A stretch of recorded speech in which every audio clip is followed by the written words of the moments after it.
The blonde man strapped the red chest piece to his armored vest. "Agent Red, online," the computer voice said.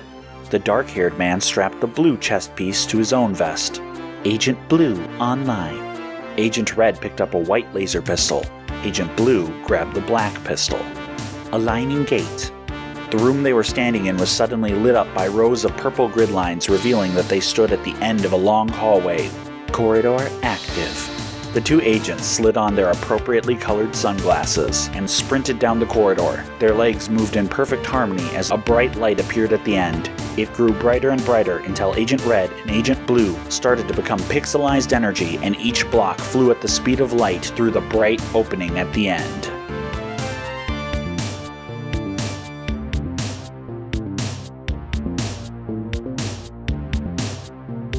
Great gods entered our universe at its creation.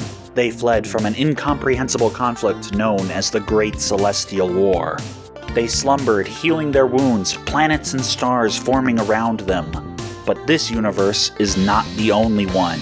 These are the tales of those that cross between the dimensions, seeking to right the wrongs and balance the scales. These are the stories of Agent Red and Agent Blue.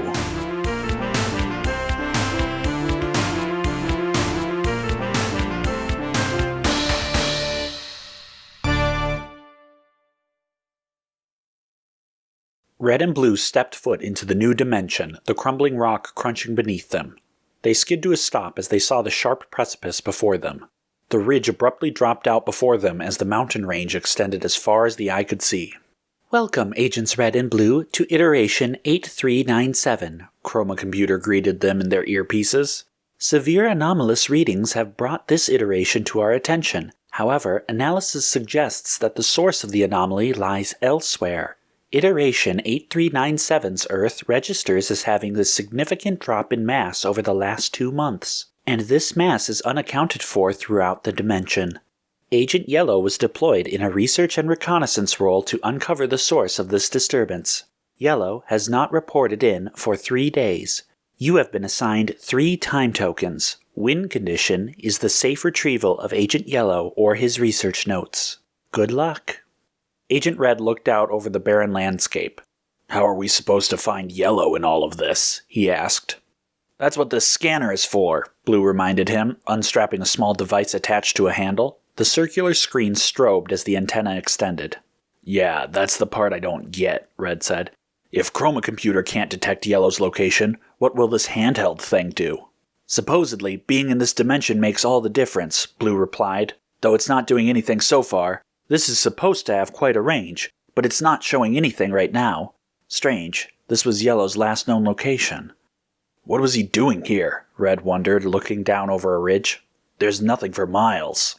He kicked a rock over the edge to emphasize the point. The rock bounced down the slope, and just as Red turned back towards Blue, they heard a loud metallic clunk. Blue looked up. "Well, he was investigating a mine, and I think you just found it. Good work." Mine, did you say?" Red asked nervously. "Yeah, why?" "I'm not a big fan of mines." "What's the problem? You've literally died hundreds of times to marauding robots and mindless minions, and I shouldn't have to remind you of the Power Wheel fiasco. Now you're scared of some cramped spaces?" "If a mountain collapses, rewinding ourselves isn't going to help. The mountain will still be collapsed and we'll be crushed." "Well," Blue said, fighting back a shudder, "I actually hadn't thought about that. Also, I hate the thought of hundreds of tons of rock over my head. Or dark, cramped spaces." "Well, like it or not, this is our job, and Yellow might be in those mines." "You said you weren't getting a signal. He's obviously not here," Red protested. "The mine shafts may be blocking his signal," Blue explained. "The only way we'll know for sure is by going in and having a look ourselves." Red grumbled. "Why couldn't this have been an assignment for Green?" After climbing down the steep mountainside, Red and Blue found the small metal tube that led into the mine. After much cajoling, Blue finally convinced Red to slip down into it. After much more cajoling, he convinced him to go first, so Blue could be sure he wouldn't turn tail and run. Blue hit the ground inside of the pitch-black mine shaft a moment after Red. "Ow, watch it," Red said. "Sorry," Blue replied. "Turn on your light." Red complied, flicking a switch on his blaster that shone a cone of light like a flashlight from under the barrel. A second later, and Blue's cone of light blinked to life as well. The The surface of the mine was startlingly smooth. Hardly a scrape or crack or dent was visible. It hardly looked like rock, and more like poured plaster. The curved walls had a melted and cooled quality to them, as if something superheated had bored through the mountain, leaving a smooth passageway in its wake. "This doesn't look like a mine," Blue commented. "What could have done this?" "I don't like this," Red muttered. "I really don't like this." "Come on, Fraidy Cat," Blue said and started walking forward, scanner in his other hand. "I'm not afraid," Red tried to insist. "I'm just pragmatic." But the two delved deeper into the mountain. Their lights danced far ahead of them, only cut off by the twisting tunnel they were following. It turned gradually, this way and then that, only occasionally branching. Blue carefully picked which way they were going, logging their choices on a display map inside their glasses. Even with that tool, Red was starting to feel like they were getting lost.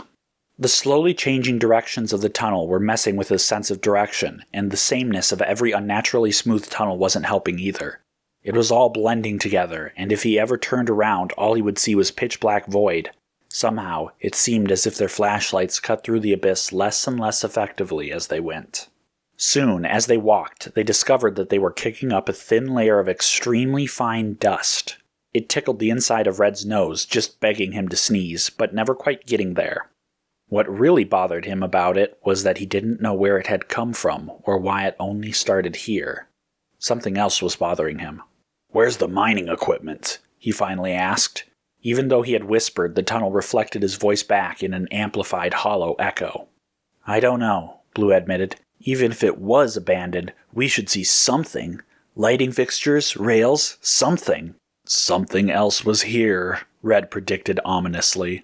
Blue didn't reply, but pressed on. The dust thinned, but all at once the little that remained was kicked up. "A breeze!" Red declared excitedly. "There must be an exit nearby." "Agreed," Blue said, and relief sounded in his voice as well. They sped up their pace, and soon they saw light aside from their own. It was a thin beam at the very end of the tunnel, but they saw something else promising. The rock at the end was abruptly coarse as it should have been, and embedded in the wall was a ladder that led upwards. Red practically ran towards it, and if he had paid attention, he would have been surprised to see Blue doing the same. They reached the ladder simultaneously and only briefly paused to agree on who went first. As Red pulled himself upward, he felt the fresh, cool breeze more and more until he heaved himself into daylight. He found himself on a small platform in the mountains, next to several cylindrical cars that formed a train of some sort. Except this train didn't ride on rails, but instead hung from thick wires which were suspended across the dips between the mountains. Red pulled himself up and then helped Blue to the surface. Blue took in the sight. "It looks like a worker transport," he guessed, "to shuttle workers to and from their residences." It sounded like an escape route to Red, but he didn't say that. "Maybe Yellow used it, and that's why you can't detect him," he suggested instead. "Possibly," Blue agreed, and then stepped towards a door. He didn't see an obvious handle. It looked instead like they were supposed to slide open automatically, but they obviously weren't. Red walked over, and the two of them heaved the doors apart. They slipped inside to see the modern-looking transport completely dead inside. Blue tried the control panel at the front. "Nothing," he reported. "I think this thing's power is dead." "I think that's a solid guess," Red agreed, having just opened a metal hatch on a thick protrusion by the controls. Inside, wires had been ripped apart, and a large area that looked like it might have housed a battery was conspicuously empty. "Well, Yellow obviously didn't go this way," Blue said. "You know what that means." "Back down into the dark," Red grumbled. They were no sooner around a long bend away from the light than Blue was starting to echo Red's sentiments. The place was just eerie. As he fiddled with the scanner, trying to get any semblance of a reading, he noticed something odd. "Wait," he said, stopping Red dead in his tracks. "What?" Red asked, clearly on edge and about to pounce. "These readings. I'm not detecting any useful ores. No coal, no metal, not even valuable minerals except in trace amounts. This place has been stripped bare." "I kind of guessed," Red said tersely. "But it's really thorough," Blue continued. "These sort of large indents look like they may have been pockets of something useful once, but they've just been scooped out." "So the miners were good at their job," Red hissed. He really wasn't liking how far their voices seemed to travel. "So what?" "I think you were right," Blue said. "Something else was here." And just then, the scanner beeped. "We got a blip," Blue announced. "Just for a second. It looked like a signal from Yellow. Come on!" And he hurried down the bend in the tunnel. Wait for me!" Red sputtered as he came rushing after his partner.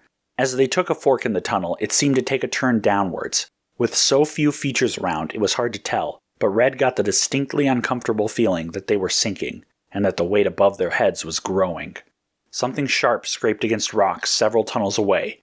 Red's blood ran cold. "Did you hear that?" he asked. "Huh?" Blue said, focused on the scanner. "The signal's cutting in and out. Come on, we have to hurry." "We're not alone," Red warned. But they were still scurrying deeper into the mountain, chasing a blip on Blue's scanner. Their footsteps echoed loudly, telling anything else exactly where they were. "Wait!" Red finally demanded and pulled Blue to a complete stop.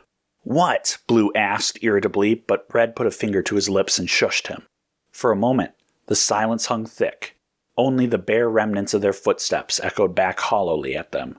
But then, something long and sharp scraped slowly across a smooth surface, the sound cutting through them and jarring Red and Blue's bones. And then it was gone again.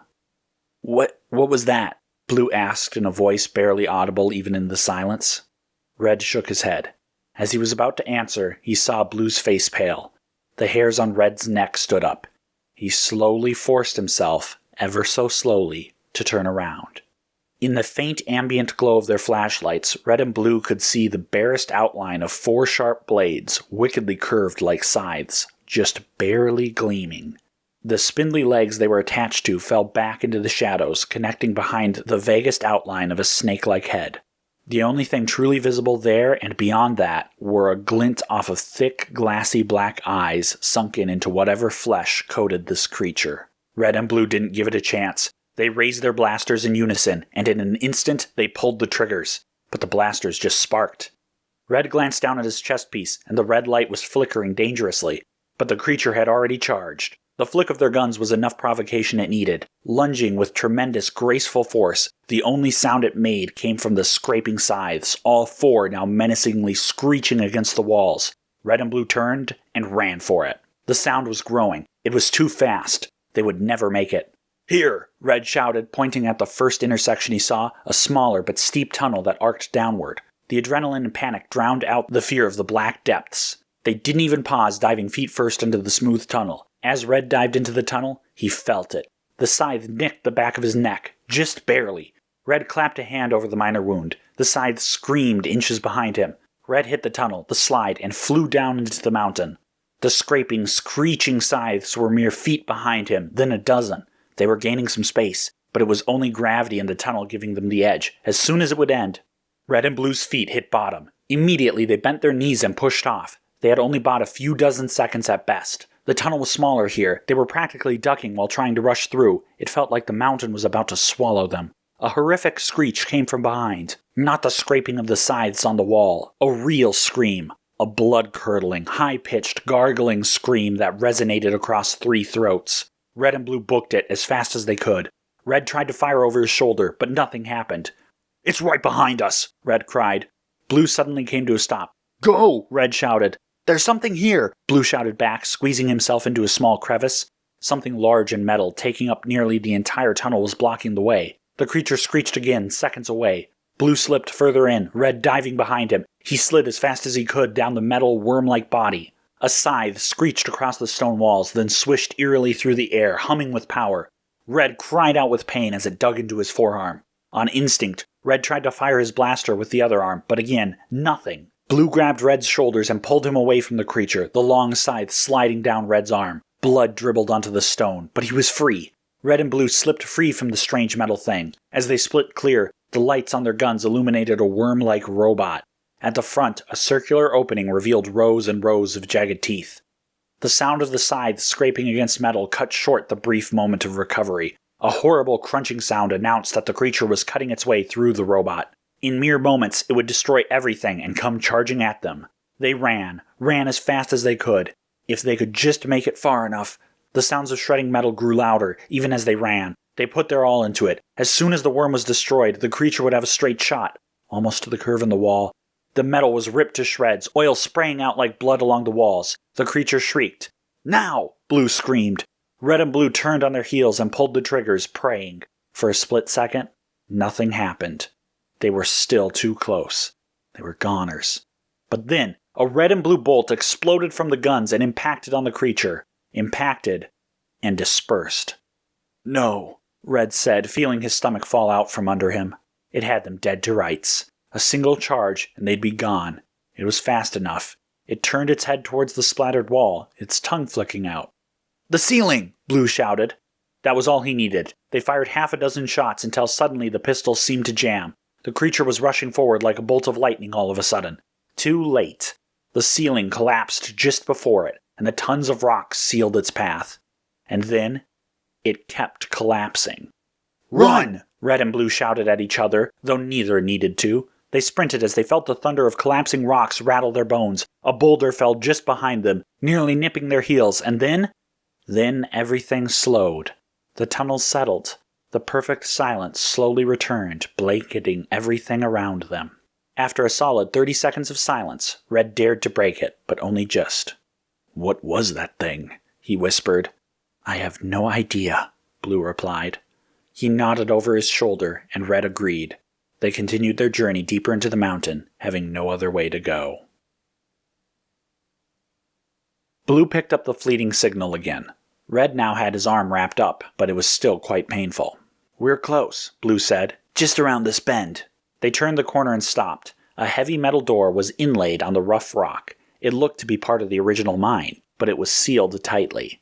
Red and Blue exchanged glances. Red shrugged. Blue walked up carefully and knocked on the door. "Who is it? Go away!" a manic voice cried out from within, changing its tone halfway through its speech. "Yellow? Is that you?" Blue asked, recognizing the voice, though not the tone. "What?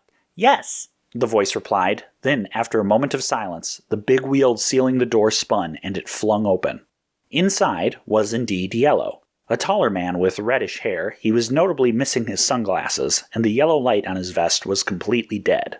"Blue! Red!" he cried. "Come in! Be careful!" He gestured for them to enter, but cringed at the same time. It didn't take a doctor to see something was wrong with him, but Red and Blue entered anyway.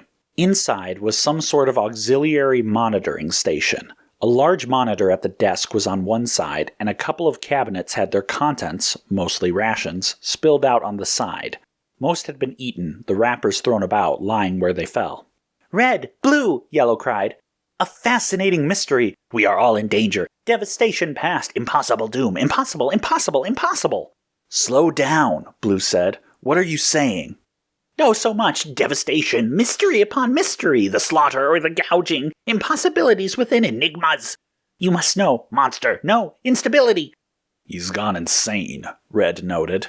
"No, not insane," Yellow insisted. "The horror, the malfunction, something is wrong, but I understand. It was a schism. I just have to get the words out."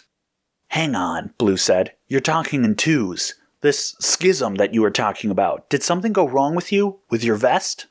"Schism, yes," Yellow said. "I spent a life I never died. I was recalled, but I've always stayed here. The temporal tug pulled me back. It did nothing." "The creature," Red realized. "It jammed our technology. That's why our blasters didn't work. If Yellow was killed by it..." "I never died," Yellow protested before immediately nodding firmly. "Exactly, that's what happened." "So, you were killed by the creature," Blue noted. "No, yes," Yellow cried. "A collapse." "The monster caused a collapse?" Red suggested. "A cave-in." "Yes," Yellow declared. "But you were next to the creature?" Blue asked. "Yes, no," Yellow said, tearing at his hair. "At the edge of the range," he strained to say.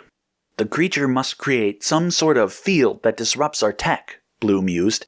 "And if Yellow was at the very edge of that field when he died..." "His time tokens both worked and didn't work," Red concluded. "He survived, but it messed him up somehow." Yellow's face contorted in concentration. Then it relaxed and became peaceful. "Yep," he said. "But what is this creature?" Red asked. "How can it do this?" "Impossibility!" Yellow cried again. "Analysis has failed and failed and failed. No ecosystem could support such a being here. No natural reason to interfere with technology. What twisted deviation of evolution could create such a being? Not reptile, insect, or mammal. Nothing like it should exist." "Is it artificial?" Blue asked worriedly. "Lab grown?" "From what?" Yellow asked wide-eyed. "No technology for that here. No labs, nothing. Whatever that thing is, it should not be here. It should not exist." Then how did it get here? Red asked softly. Unknown, Yellow admitted. But maybe... Yellow suddenly dashed over to a large screen and tapped a few buttons. Mine was ravaged, Yellow explained as a schematic displaying the tunnels revealed that every pocket of ore had been scooped clean. Every ounce of valuable material stolen. And yet, it is nowhere on this dimension. I have concluded it has been brought to some other dimension. Calculations still in progress as to trajectory. Another dimension, Blue said, startled. Another dimension robbed this one of its resources? Was that the robot we stumbled over? Red asked. Yes, Yellow declared. Wormdigger has signature of extra-dimensional origin. Wormdigger has signature of extra-dimensional origin. So whoever did this brought the creature, Red concluded. No, Yellow said. Creature has attacked robots. No practical value. Creature was mistake. Guys, we have a bigger problem, Blue said. If this dimension has been ransacked, then it's out of balance. The whole thing could start to lose cohesion. Yes, Yellow agreed. The dimension becomes unstable. It has been violated. That which should be here has been ripped away. Reality is being undone. It is a crack in reality, and soon the whole thing will shatter. The creature already got in through one of these cracks, Blue said. That means it's bad. We don't have much time. The dimension will tear itself apart, us with it, unless we can get out of here. Then let's just recall, Red said, pointing towards the button on his vest. Tried, Yellow explained in consternation. It doesn't work. The creature's field can't reach us here, can it? Red said. No, not the creature, Yellow explained. Mine is large source of reality cracks. They throw off signal to base. Vests weren't designed for this heavy interference. Useless while in the mountain.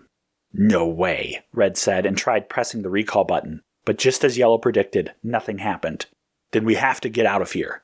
How? Yellow asked, frightened. The creature disrupts blasters. If we use this map, Blue suggested, I can note where we last saw the creature. Here, if we use this route, we won't run into him. Then what? Yellow asked, only slightly more relieved. We have to get miles away from the mountain before we can use the recall. We did see the cable train, Red said thoughtfully, if we could get it to work. We'd need a power source, Blue said. He examined the computer terminal carefully. This won't work. It's a battery all right, but it's not nearly powerful enough to run the train. Maybe there's a storeroom for batteries for the mining equipment. No, Red said. Check. Machines took everything useful. Every battery, every drill, every other machine. That's not true, Red noted. This room is still intact, and they left some of their own worm diggers lying around. Only because Creature made it impossible to get to, or damaged them, Yellow explained. But that's it, Blue exclaimed. The worm diggers still have power cores. If we can find another, then we can use its core to power the train. If we can find it without alerting the creature, Red said darkly. Blue frowned. It's our only option left. We'll just have to make sure to get it right. Yellow, are you ready to go? Yes, no, yes, Yellow said nervously as he fumblingly extracted a chip from the computer. Need my data. Have it. Ready to go. He lifted a yellow blaster and twirled it around. Maybe he should go first, Red suggested nervously, eyeing the strange agent's blaster. I have the map, Blue said, tapping his glasses. I should go first. Though he didn't look too confident about this suggestion either. The tunnels weren't any less creepy going back up them. Though Blue shared the downloaded map through his sunglasses, the thin wireframe schematics hardly made the cleansed tunnels any more familiar. Despite being virtually identical, each new turn felt mysterious and like a potential portal into a new, dangerous realm. Blue adjusted the dials on his scanner, looking for the strange trace metals of the worm diggers. Blue, Red whispered. I just had a nasty thought. What is it? Blue whispered back. Your scanner. It didn't detect that monster. Blue paled. He dialed back through the sensor history. Though Red couldn't see the display in Blue's sunglasses, his facial expression told him everything. Anomaly, Yellow whispered fiercely. They defy scanners. Undetectable. None of my equipment detected. You're sure? Blue asked, but by his tone he hadn't had any luck either. That shouldn't be possible. Yes, Yellow replied hoarsely. They should not be. Suddenly, staying put back at the little control room Yellow had sounded all the more appealing. Unfortunately, based on the number of rations that he had gone through, it didn't look like that would have been a solution for very long either. How do we know we're not going to run into that thing? Red demanded. There's like an 80% chance we'll be safe, Blue replied nervously. 80? Red exclaimed. Oh, now someone's risk-averse, Blue muttered. Look.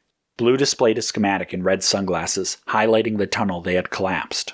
From where it was, there's only one tunnel that leads back to our escape route. There are like 4 other ways that it could go, so unless we're really unlucky, we should be safe. I don't like relying on luck, Red said through clenched teeth. Then let's quit yapping and start moving, Blue suggested.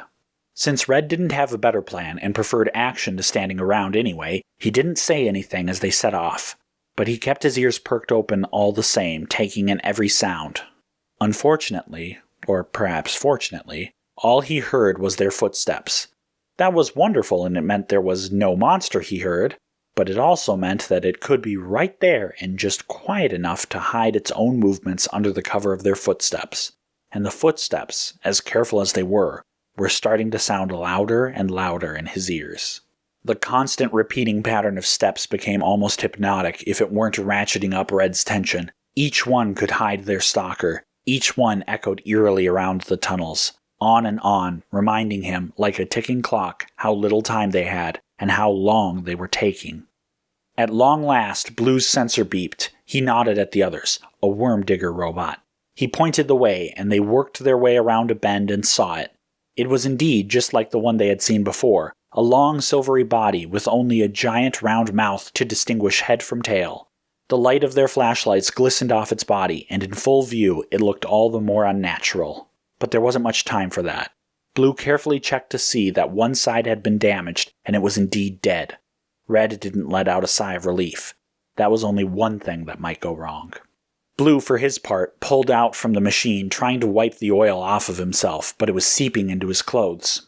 Yellow ducked down into its wrecked hull and began to dig around, getting covered himself. The clanking sounds of machinery being disassembled and tossed aside put Red even more on edge. It echoed into the distance.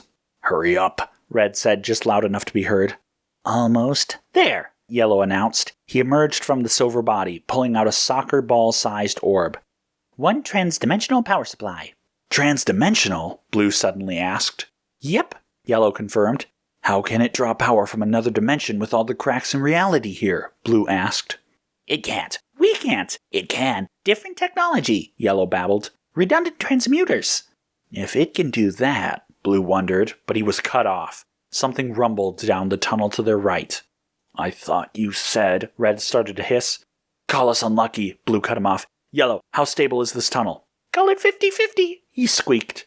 And we're unlucky, Red growled. The scythe scraped against the tunnel walls. A satisfied hiss creeped its way to their ears as they saw a large shape appear in the shadows. Do it! Blue shouted. Red didn't protest. The creature surged forward, and they fired. The tunnel rumbled, and then in a burst of power, it collapsed, burying the thing. But the mountain didn't stop there. Red felt the hundreds of tons above him shudder. Run! Red shouted. The 3 of them ran, Red and Blue with blasters ready, Yellow with the battery. Pebbles rained down on them, and boulders crashed behind them. They strained as hard as they could, Red knowing they would never make it. Then, it all settled. The mountain slowly, uneasily quieted, and the mine was silent again. No one dared speak. So it was quite an unfortunate surprise to hear a distant hiss down the tunnel to the left.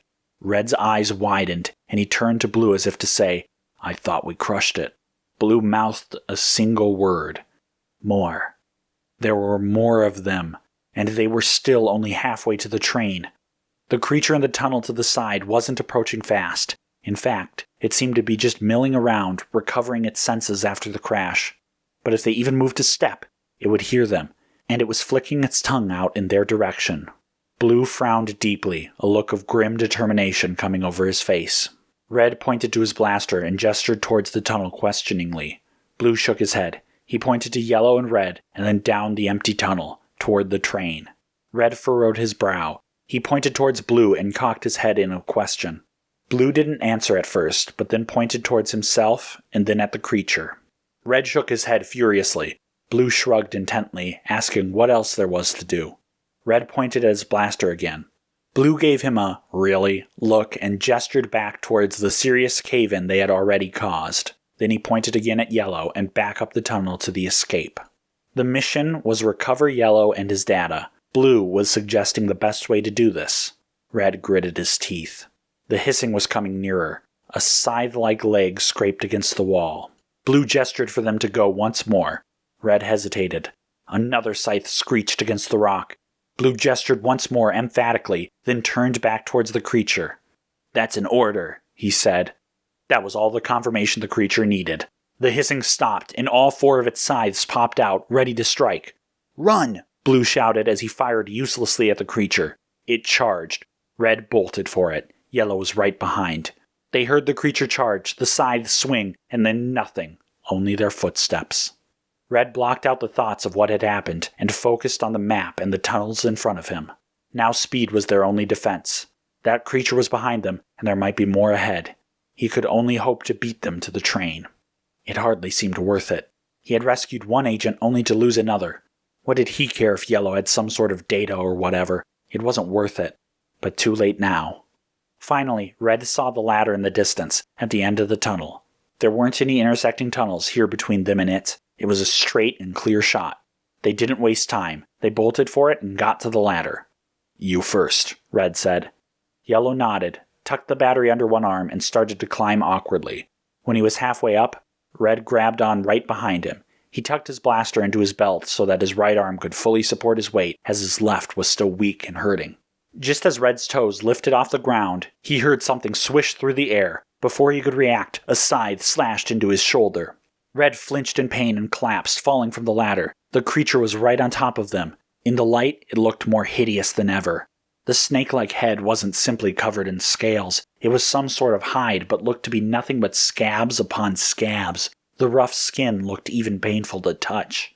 The body was hardly better, but it looked to be thicker and hardier. It was long and snake-like, but there were endless little legs like a centipede's. The 4 scythed arms, however, were dangerously long, extending from a point just behind the head, a part of the body reared up for the attack. Yellow spun his head around sharply. The creature swung one of its scythes upwards. Yellow leapt from the ladder, diving just under the swinging blade. He landed on his feet in a surprisingly coordinated move for him, but there was nowhere to go. The creature reared up, and 2 of the scythes slashed into the wall above them, and the creature loomed over them, blocking the path through the ladder. The other 2 scythes reached down towards the 2 agents. Yellow swallowed, then took out the data chip from his belt and kicked it back into the corner. If they couldn't make it out, at least another team would be able to retrieve the data easily. The 2 scythes struck, but Yellow was fine. The 2 blades had landed on either side of him. The creature opened its wide mouth and lowered its head. Yellow trembled, unsure of what was happening. The tongue flicked out several times, tasting or sniffing the air. The creature hissed happily. Suddenly, a thick webbing burst from its mouth and entangled Yellow. Red wished he had something more than his useless blaster, but he couldn't do anything but watch as the creature picked up Yellow by the ends of the webbing and began to turn around. "Yellow," Red said helplessly. "Take the data! Run!" Yellow said shakily. Before anything else could be said, the creature had spun around and silently slithered away. As quickly as it had come, the creature had vanished. Red once again was left in silence. Red shook, but not from fear. The data card was right there, so was the Wormdigger's power core. All he needed to do to complete the mission was to take them up top and get far enough away to recall. It's what Blue would have wanted him to do. Probably. Except Red was familiar enough with simulators' policies to know how they would react. Chroma Computer would not allocate more resources to a rescue attempt. Red clenched his teeth. He glanced down towards the power cell. The power cell, which was covered in that fragrant oil. There was what he should do. Then there was what he would do. Yellow finally opened his eyes. The journey here had been long and frightful, stuck in the pitch black, dangling from his feet, and trapped in the web. He bounced like a yo-yo sometimes as they slithered along and was generally helpless. Opening his eyes, he didn't see anything at first now either. He could, however, sense that he was in a larger room. A larger room with other things moving in the dark. Slowly his eyes adjusted. There was just the slightest ambient light. Just enough to see there were another 2 creatures in here. And something else. There was something hanging from the ceiling. The creature carrying Yellow attached the webbing to the ceiling and then left him hanging there. Something else was hanging next to him. "Blue?" Yellow asked. "Sadly," Blue confirmed. Yellow now realized that the ambient lighting was from Blue's vest, the running lights spilling out through the webbing. "Wait, Yellow? They got you too?" Yes. Data's safe, mostly. I left it at the exit to mine with Red. He has the battery. Well, at least we technically accomplished the mission. Yep, Yellow replied mournfully. So, what are these things going to do with us? I don't know if the creatures are going to do anything, Blue said, but they might. Blue nodded his head towards the floor. Yellow squinted and slowly he started to see vaguely egg-shaped things. Except they weren't eggs. They were open at the top, and thin tentacle things were sprouting out. Yellow looked closer and realized those tentacles were vaguely shaped like little arms with underdeveloped scythes on them. Ah, Yellow said. I see. Then what is that thing doing back? Blue turned and just made out the shape of another fully grown creature sliding in, and it had another webbed package. As it slid out of the room again with the others, Blue finally got the courage to ask, Red, please tell me that isn't you. Really? I come to save you and this is the thanks I get? Red asked. Save us? You're in no better position than us, Blue shot back. I come bearing gifts, including the battery. What good is that going to do us now? Yellow asked. Well, I had an idea, and I think Blue had one too, Red said. The transdimensional battery, Blue reflected. You're risking all of our lives on this. You're welcome. But will it work? Red replied. What are you talking about? Yellow demanded. If the battery is still drawing power from another dimension, Blue explained, then can't we use its dimensional transmitter to send us back to Simulator HQ? No. Yes. Wait. Yellow thought about it. Yes, actually. In theory, this should work. I do have some tools in my belt, but we're all trapped here. Yeah, like I didn't plan for this, Red said. And at that moment he finished sawing through his webbing. Soon he would have both arms free. Good work, Blue said. Problem, though. We're 30 feet off the ground. Okay, so I didn't plan for that, Red replied. I'm open to suggestions. Swing over here, Yellow suggested. Cut my arms free. That's all we need. As Red's other arm, only strong enough to hold the battery, was cut free, he readjusted and started swinging towards Yellow. His first swing missed, but he tried again, and finally he made it. He'd tried cutting through Yellow's webbing, but he was nearly swinging free. The webbing stuck together, but only just. With one hand, he was struggling to do any real cutting. The webbing came unstuck, and Red fell free, swinging away from Yellow. Swing to me, Blue said. I just need one arm, and then I can do the rest of the cutting. Got it, Red said.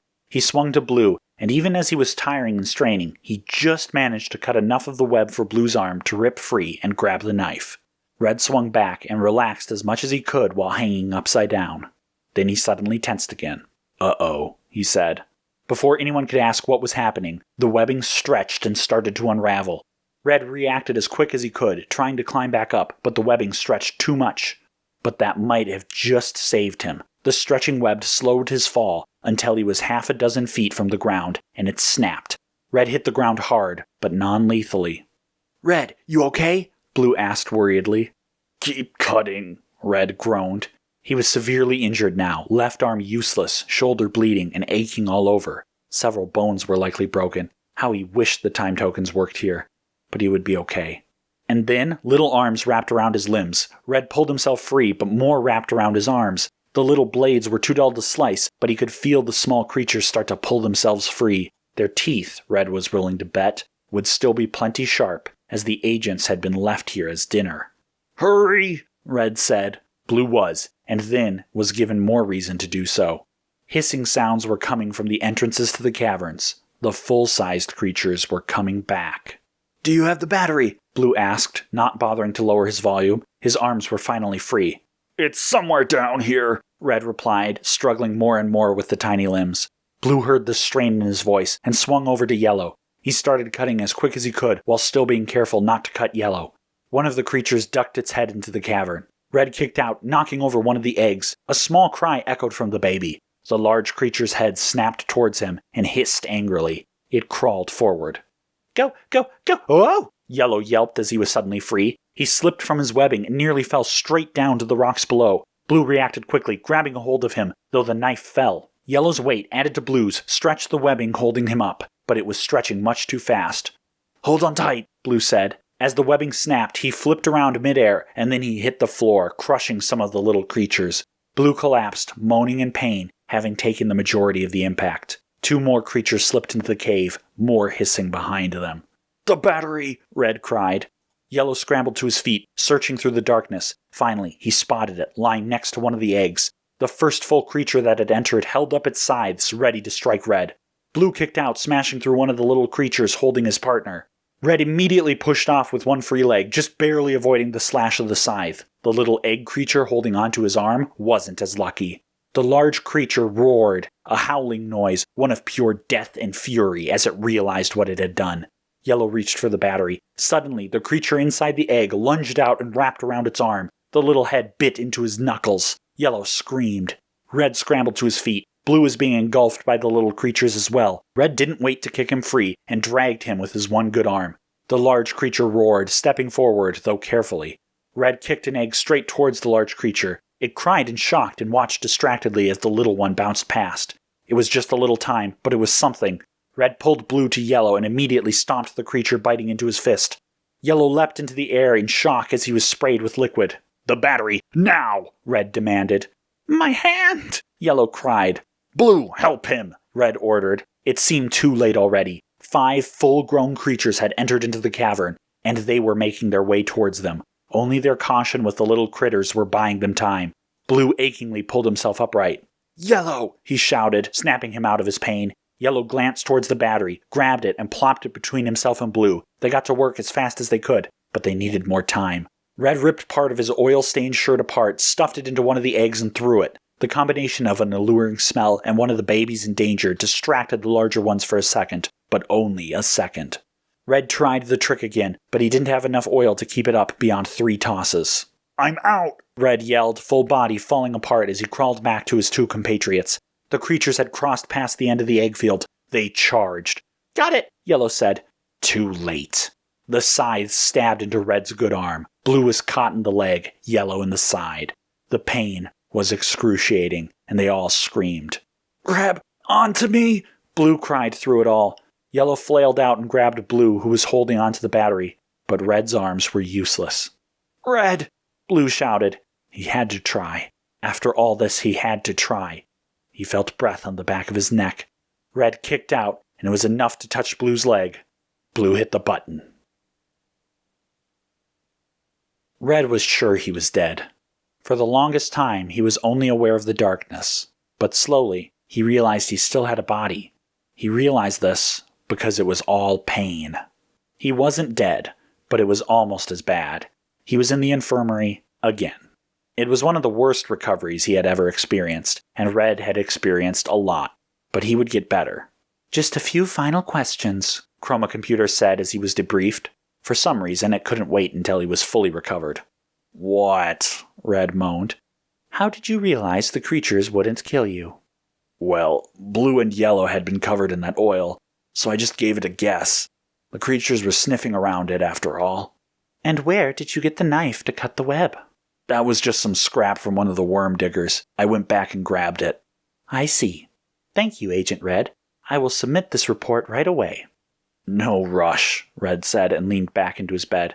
"Hey, computer," Blue asked from the bed next to Red's. "Any leads on where these resources were sent to? What dimension was stealing them?" "Yes," Chroma Computer replied. "We have a few calculated trajectories and have sent an agent to begin the investigation." "Which agent?" Yellow asked, interested, on yet another bed in the infirmary. Red and Blue exchanged a glance. "Agent Green," the computer said. "Oh no," Red and Blue said together. "What?" Yellow asked. "Just wait," Red growled. "At the end, he'll be the one getting all the credit." "Nonsense," Yellow assured him. "We did all the work." "We know," Blue said. "Just wait. That's the magic of Green," Red added. "Green is highly capable, though. Didn't he save the directors recently?" "Don't get me started," Blue huffed. "I should add," Chroma Computer said, "Green was the one to finish off the creatures when you brought them back here to Simulator." "Oh, great," Red said. "He's never going to let that one go."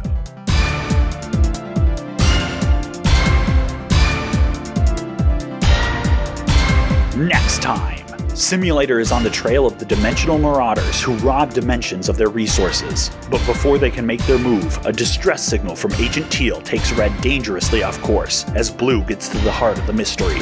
All this and more, next time on the Mirage Barrage.